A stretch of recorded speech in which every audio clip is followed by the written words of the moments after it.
Hello everyone and welcome back to Animation Pilgrimage, the show where Tennille and I take a look at every single theatrically released animated film in chronological order. And here we are with our third film of 1980. Yeah. We have 12 months.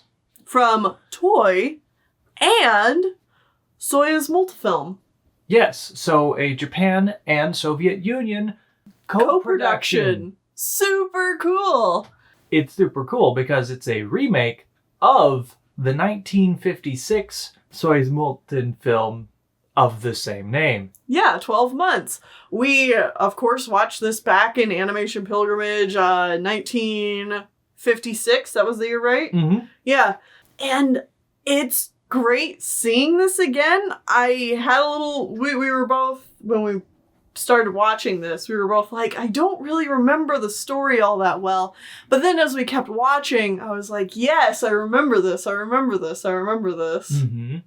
But, you know, a little differently. Yes. So how about we start this off with a story synopsis? If you've been watching Animation Pilgrimage as we've gone along, you know the story already. Yeah, because we rewatched this one. But if you haven't watched the last time we talked about this film, let's fill you in on what the plot is. Mm-hmm. So there's a young girl named Anya who lives with her stepmother and stepsister, and as you might expect, they treat her poorly, make her do all the chores, yada yada yada. One of the things that these step family members have her do is go out on New Year's Eve in what is starting to become a blizzard and get firewood. While out in the woods, she meets a soldier that works with the Queen, and he helps her get firewood, and she helps point him in the direction of a nice giant pine tree for the Queen's New Year's party. Yeah. They talk about the Queen a little bit, who it turns out is the same age roughly as Anya and is also an orphan because her parents died when she was younger. So she is now Queen. Yeah, so she's the Queen. Mm-hmm. Then we get to spend a little bit of time with the Queen, and the Queen is a spoiled brat because she's the Queen. She has ultimate power over everything, and so what she says goes, even if it's wrong math questions. And she wants spring right now, so she's going to have spring right now. She can't be reasoned with because she's always right. Mm-hmm. She's always right because she's the Queen. Yeah. So she wants to defy the laws of nature, and she wants April flowers right now. So she sets out a decree that anybody that brings her a basket of these flowers that only grow in April, they will get a basket of gold in return. Mm-hmm. So the stepmother and sister hear about this, and they send Anya out in the middle of a blizzard on New Year's evening to go freeze in the woods and die. Or find the flowers, whatever happens. They don't really Whichever care. happens first, yeah. If Anya dies, they don't really care. But hey, if she does manage to find flowers, cool. They get a basket of gold. So Anya goes out into the woods, almost dies, but then she comes across a fire around which are 12 people who are the 12 months. They are spirits embodying the 12 months of the year. Yeah, and it's neat because if you start with the spring months, they're all like young men, and then as you go around, they get older and older until you get to the winter months of January, February, December, January, and February, who are all like old men. Mm-hmm. It's a cool touch. And because it is now January, because it is past the new year, that's why they're out here in the woods in the first place. They're passing along the torch, or should I say staff, to the next month. Mm-hmm. Because each of them wields a staff when it's their month to control the weather and stuff. Yeah. They let her warm herself by the fire, and they're like, hey, we're sentient god beings who know everything. Omniscient, that's the term. Yes. So we know that you, Anya, are a kind-hearted soul, and you feed the animals, and you do good things. Mm-hmm. So we're going to help you out. And so they pass the staff along to February, March, and then April to expedite the time in this small part of the woods so that she can actually get these April flowers that she was after. Yeah. They also give her, or April specifically, gives her a ring that if she ever needs to see them again, she just needs to throw it away and say a special thing. Verse. Special verse about going through the months, and they will come to her. Mm-hmm.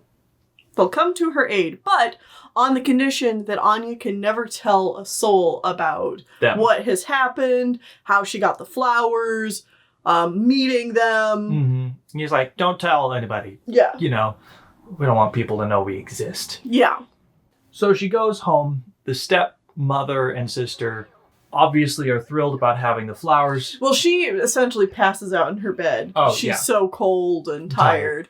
But the stepmother and stepsister wake up. The next day, they find the flowers. The stepsister also sees Anya sleeping and sees the ring and steals it from her. Yes, that is actually a small difference from the original. Mm-hmm. They go to the queen. They present the flowers, and they're like, here you go. And the queen's like, cool, where did you find these? And so they tell a big fib, and then the queen's like, cool, take me. And they're like, oh, no, we didn't actually do any of that. It was our stepdaughter that actually did it. So they coerce her into helping, otherwise they're going to be forced to smash rocks for the roads, which is another difference because in the original it was just beheadings. Yeah, it was just they were gonna get killed. No, instead it's forced manual labor. Mm-hmm. Yay! So they trick Anya into going back out into the woods, and they follow her, and the queen follows, and eventually they get back to the lake where all of this happened. And they told Anya that the queen took the ring, which is not true. The stepsister still has it. Yeah, the stepsister still has it, but when they get there, there's a whole where's the ring, and then eventually the queen does get the ring, and she's like, tell me where to get the flowers, and Anya's like, no, I can't. Well, yeah, I can't. She refuses to break her promise to the brothers. Mm-hmm. So the queen throws the ring into the lake. Anya says the thing. A blizzard sweeps her away, and then everyone left over is subjected to harsh weathers of the entire year. In order, so they go through a whole month of or a whole year of seasons. Mm-hmm. And during the fall, there's a giant wind that blows most of the random extra yes men to the queen away. Mm-hmm. So the only people left at the end are the stepmother, sister, the queen, and the nice guard that Anya met at the beginning of the movie. Mm-hmm. Oh, and the random teacher man. Yeah. The poor teacher. Mm-hmm. Who is trying to do his job, but also not die. Yeah, but also not die. So he has to try to teach the queen, but also if she says, no, I'm right, then he's like, yeah, I guess you're right. Mm-hmm. Not to belittle this teacher. I think if I was in this situation, I would try less of a quiz format where you're asking her what the answers are. Mm-hmm. And more of a, this is just how it is type of learning structure. Yeah, but also I feel like a different format of teaching, something where you encourage her to do some self-discovery about how this actually works. So that she comes to the correct conclusion herself. Yeah, because she obviously thinks she's right all the time, so you need to figure out how to make her understand the correct information while also her understanding that she is right. Yeah. You have to lean into that as a teacher with this kind of student, unfortunately. Yeah, well, and also, he knows that, or he should know anyway, that a lot of the reason the queen is so difficult to teach is because she's bored with his teaching style. Mm-hmm. She's bored, and so she'll blatantly be like, 3 times 3 is 100, right, teacher?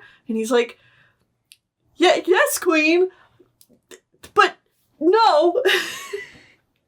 So, yeah. Anyway, tangent aside. Yeah, tangent aside, we get to the end of the movie where we're back in winter and the queen has learned the lesson of maybe I shouldn't be such a tool. She gets served a slice of humble pie. Mm-hmm. Anya is back and she's got nice clothes and she's got a sleigh, and the 12 months are like, good job not telling anybody, but now we're revealing ourselves to these people anyways. The mother and sister are turned into dogs, and if they behave themselves and learn to be better people or dogs over 3 years. In the next 3 years, they'll turn back into humans because they're manipulative, evil people. Yeah.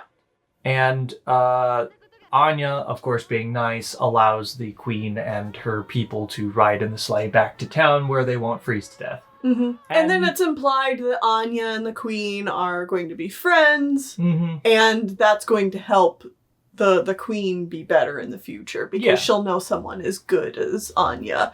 And Anya is good because she's like, comes from humble beginnings. Humble beginnings and like cares about people and animals and stuff. Yep. Yeah. And that, as they say, is that.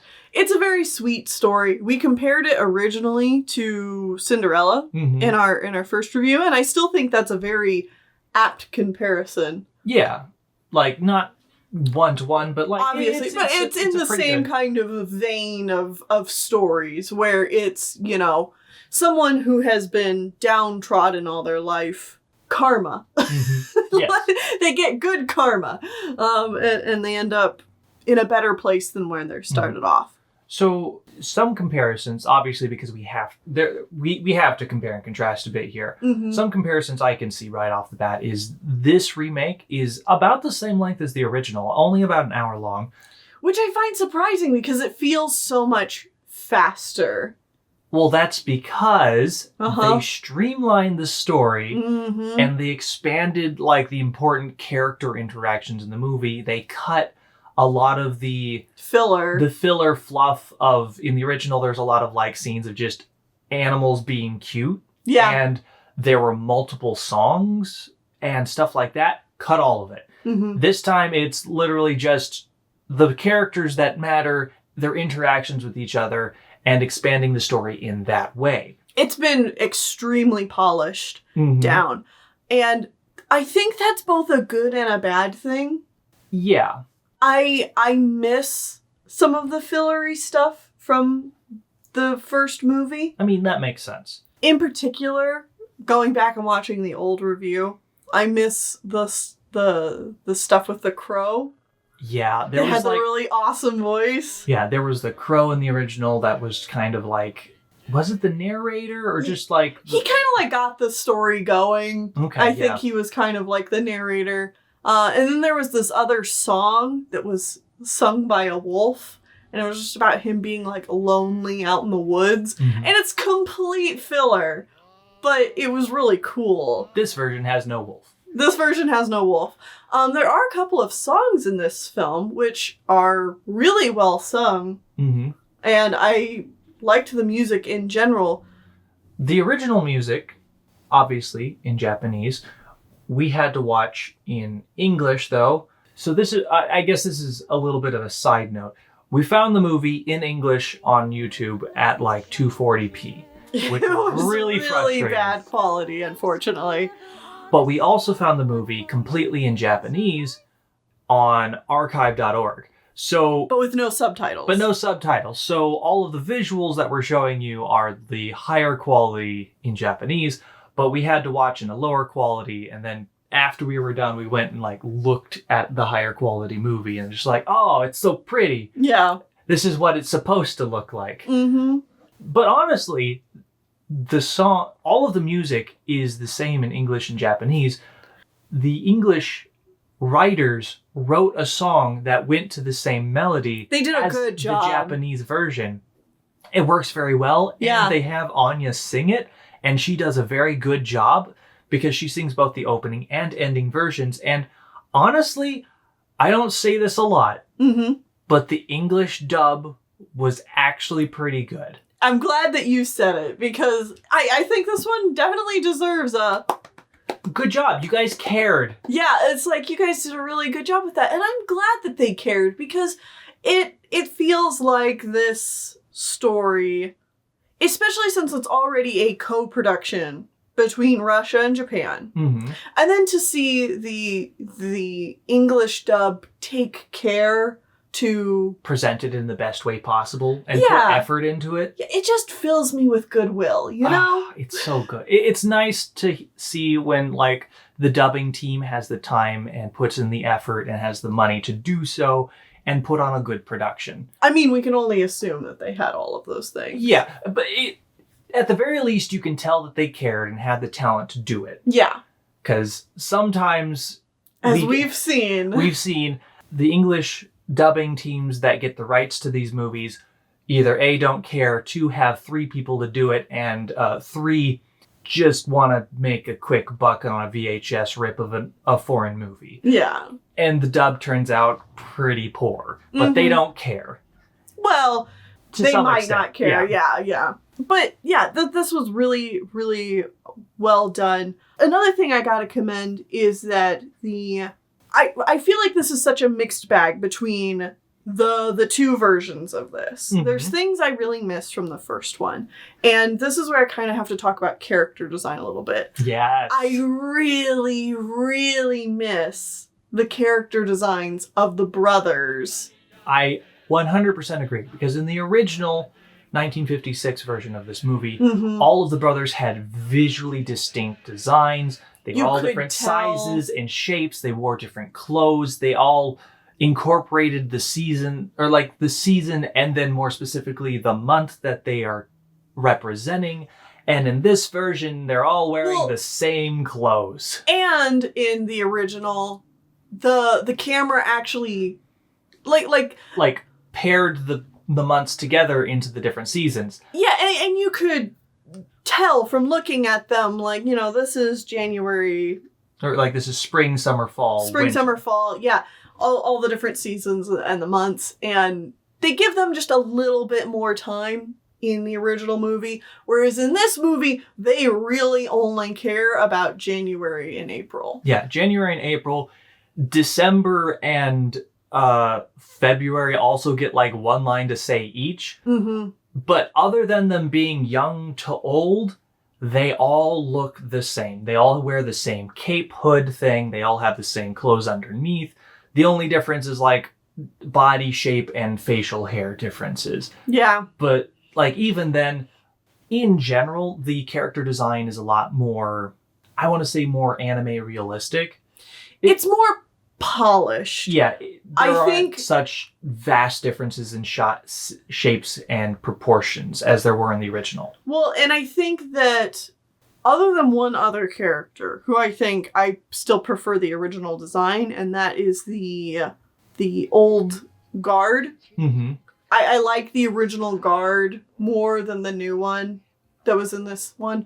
But the other character designs I think are Both are quite good. a step up. Yeah. Like, I think the Queen's new design is a really great reinterpretation of the character. Anya, the stepmother, the stepsister and stepsister in particular, just had a lot more care put into their designs other than them just being like fat and ugly in the Mhm. first one. Like, Yeah. that's really the nicest way to put it, is they were just ugly because they're ugly people. Mm-hmm. Whereas in this one, they have actual bit more character design put into them. Mm-hmm. They have a bit more personality between the two. In general, I just think it's slightly better on that front. One other thing I want to talk about Mm-hmm. is the new movie does a much better job with things like camera movement and Oh, yeah. framing and general pacing of the movie, because I mean that's just to be a given, because this is made nearly 30 years later. Mm-hmm. They have a lot more experience and know-how. The animation itself is a lot less frames because it's Japan and that's how they do everything. They cut Right. down on the frames, so it makes the actual animation more of a which do you prefer Yeah. in my head. It's like this is a much cleaner experience. It's Yes. a much more polished experience. However, what you're going to miss from the original movie is that unpolished, like really ambitious charm. The original film had Russian horses. Oh, the horses. Which were so good. So good. So good. And like there are moments with all the other characters that just look great. Yeah. This version, you just never get any of that. The characters You don't get any fantastic animation, but it's all good animation. It's all good animation. And it's all presented really well. Whereas Yes. in the old one, you had some really floaty animation that just didn't work because they were experimenting with something and it just didn't pan out. Mm-hmm. And, you know, so you get a lot more peaks and valleys in the last one, whereas this, it's very consistently... It's good. all good. Yeah. But never fantastic. Yeah, exactly. Which I think is an important thing to note. Mm-hmm. Same can be said for the story structure itself. Mm-hmm. In this one, it's been polished so that you get the story and the theme is very clear and the character motivations are very clear. Whereas in the last one, it was less clear because there was a lot more tangents and like little comedy bits going on with character animation because they were really, really pushing character animation in the first film. And in this one, those kinds of things are cut out. They're because it's just focused on telling the story. So again, like, there's not a one is better than the other situation here. It's, you're going to get a pretty different but similar experience depending on what one you want to watch. I obviously don't know this, but I'm sure Soyuz Malta had some level of input, but it felt like Toei probably had most of the control over the movie.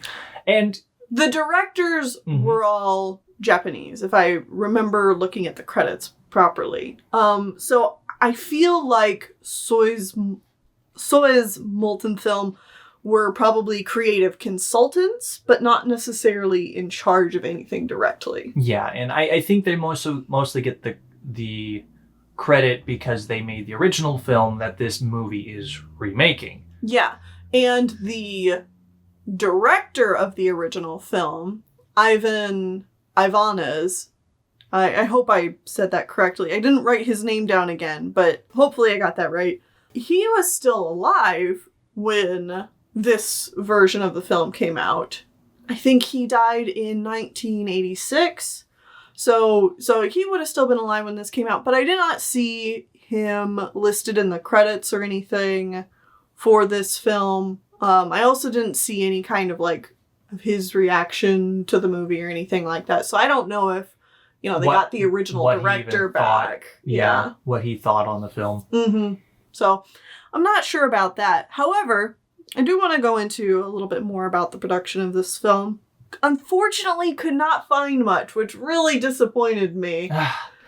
It's a remake of a movie from another country. It's like there's gotta be some history here. We can't find it. And another thing I found interesting is that the film we watched after this was The Snow Queen. Mm-hmm. And so, I've gotta be like, well, why didn't they adapt Snow Queen? Was there talks to adapt Snow Queen? Because The Snow Queen is usually considered to be, a masterpiece of Russian animation. Mm-hmm. Was it like, oh, well, that one's too good to touch, so we want to do this one? Did somebody on the production team particularly like this movie in particular? Yeah, like this story in particular. Osamu Tezuka worked on this. What? Yeah, he's a character designer. He's just everywhere. Yeah, and he's one of the producers. He's not a director, but a producer. Okay. So he's to thank for a lot of the character designs. Interesting, because none of these scream like Osamu Tezuka designs. They don't, really, but apparently he was the character designer. Music was performed by Vladimir Ivanovich Krivtsov, which, that definitely seems... Maybe that's where the more Russian influence came in. It was the music. Oh, they might have just had them do the music for them. Mm-hmm. I can see that. It was performed by the National Leningrad Philharmonic. Oh, then, yeah, definitely Soviet Union music there. Yeah. So maybe that's where most of the collaboration took place. Okay. Another thing I wanted to touch on, and this is something we this is totally my bad, but I wanted to go over the author of the original story, Samuil Marshak, who was a Jewish-Russian citizen and the original writer of the Fairy Tale of 12 Months. He's known in Russia as kind of a father of children's literature of his time. He also translated many of Shakespeare's works to Russian. Okay. I just gave like a very brief look over like his Wikipedia page.